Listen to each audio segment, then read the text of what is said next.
โพเคอันมาซื้อสาวใต้กว่าเฮ็ดเมนั้นมังก็ผ่านเลอเสเหมาใต้ก็มีลูกกวนหมอยสงคาในวันเมื่อในเฮาคาเตใกล้ๆหันมีกวนมาจูกว่าเหตุการณ์นอกเมืองกว่าเหตุการณ์ต่างตีต่างต่างป้าเจมโจกว่าเฮ็ดเป็นเมเขไหลเจอในสังว่ากว่าเฮ็ดเมเขเย่าในจึงเตมีภาวะจัดปานลีกูก็อยู่5โพเคอันว่านั่นลีกูก็อยู่เป็นก้นมักมีกูก็อยู่ภาวะจัดปานเตสืบเหมือนหือเด็กกว่าถึงตินไหลตั้งไหลพวงเพราะว่าฮบทบลองตั้งหยาบเผิดลองตุกขาใครปอกขึ้นเมืองใครปอกขึ้นเฮิรน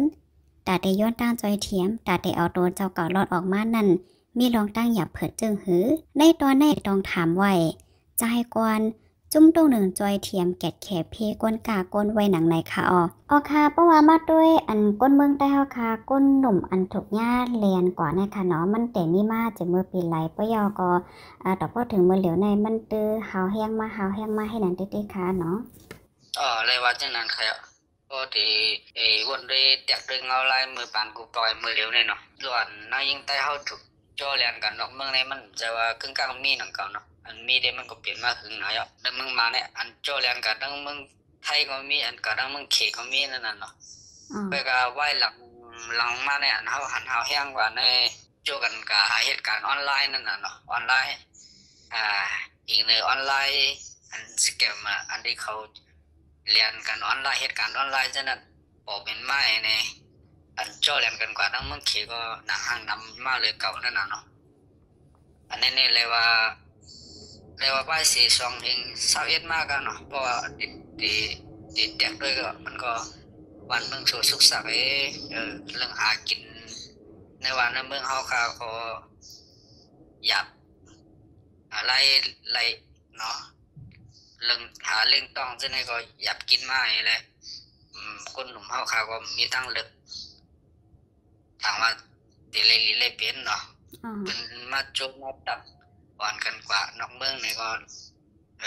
ถามว่าสิเลยการเลยเงินดีนั่นน่ะเนาะไปก็บอกว่าเพียวไป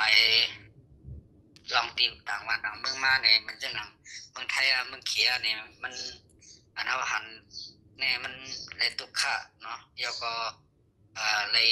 เนี่ยเป็นจอบเป็นเรียนเนาะเลยเป็นอันเวียงอันเบิ่นมาโจนั่นน่ะเนาะอันนี้ก็เลยว่านำมาเตะเพราะว่ามาด้วยแน่อันก้นหนุ่มแน่เขาเฮ็ดจังหือเสียวก็ทำญาติเรียนค่ะเนาะมันจังหนังว่าอันเปิ้นมาโจ้กว่าสังว่าเฮ็ดจังไหนเขาซ้ำนี่ลอกไล่เทคนิคจังหือค่ะเนาะถึงตีซัมปอเฮ็ดให้ก้นยุ่มยำยาวก็กว่าจ้อมนั่นค่ะกำนำเนี่ยเลยหันให้เขาเรื่องเงินมาอ้างนั่นน่ะเพราะมันจะหนังเมืองเขตในมันจะหนังเขามาโจตักหาดังเมสเซนเจอร์เป็นปุ๊บ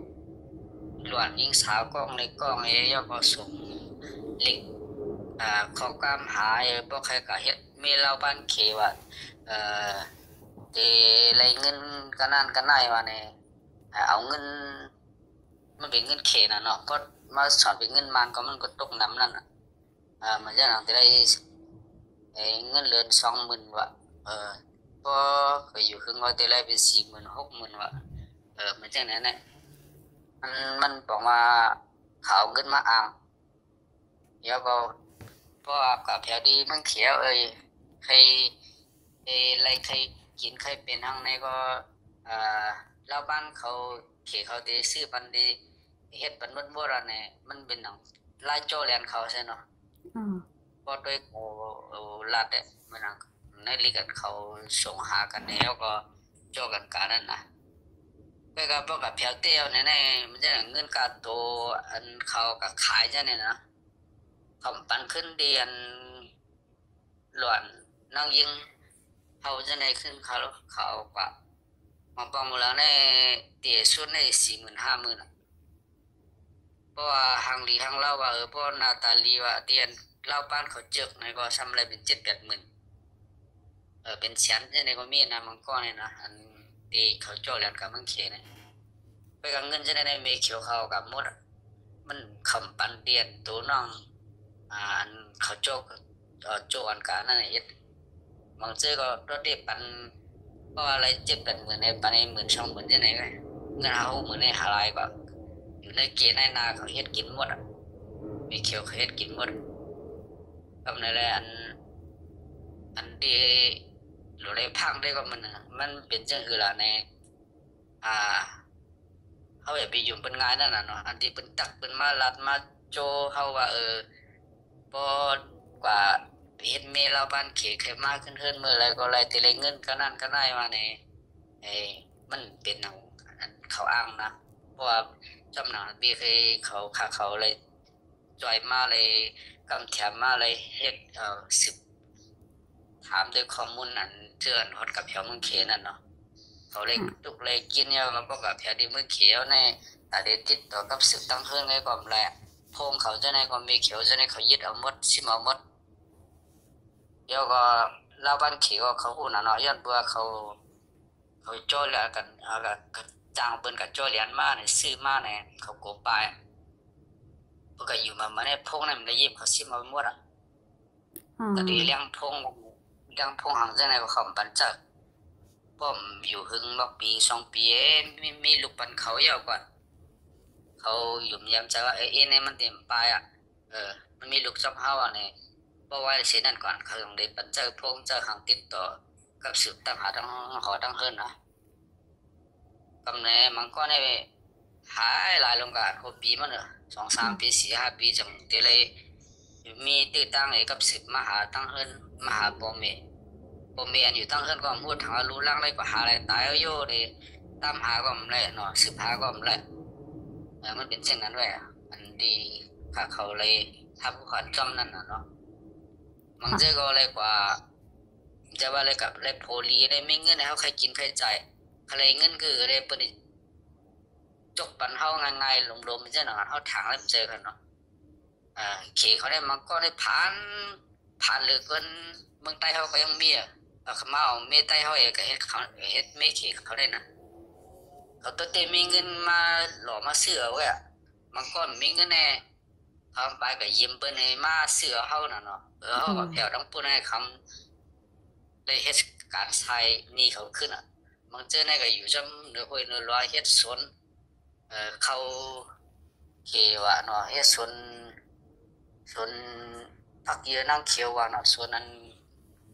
ไปสวนผายผูกซ้อมจังได๋เนาะอยู่จำห้วยจำลอยจังได๋จังได๋ก็มีทุกข้างน่ะกินก็ไม่ได้กินอีหลี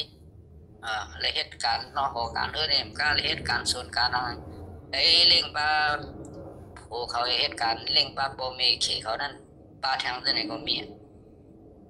อันนี้ก็เลยหัดเต้นน่ะเนาะ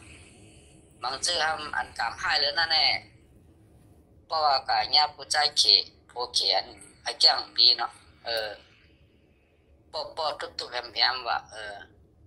เพราะว่าเขาคู่ว่าเฮาแค้นเจอเขาเดี๋ยวเจอจำเขาแค่หาตั้งป้ายนี่แหละเขาได้ขังไว้ในเฮือนเขาขังไว้ในเฮือนนี่สิมาพงให้ปันกับสืบพาเพราะเขาก็ต้องนอกเขาแทบล็อกโซ่ไว้ตั้งนอกเฮือนนี่ปันออกเห็นนั่นน่ะขังไว้เห็นนั่นน่ะ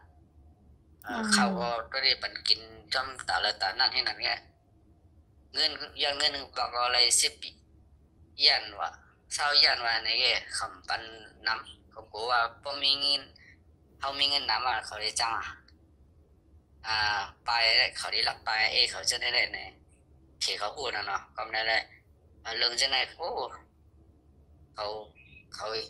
ไปกินเตี้ยลูกค้าเตี้ยบ่ว่ายับโพจังไหนค่ะหนังเฮอพี่น้องค่ะป้อเดี๋ยวจังไรฮับโพแลจังไรฟังกันนั่นแค่รอใจกันสืบเป็นแพแช่กว่าเสกัมยินจมใหญ่นำค่ะเหมยทรงค่ะ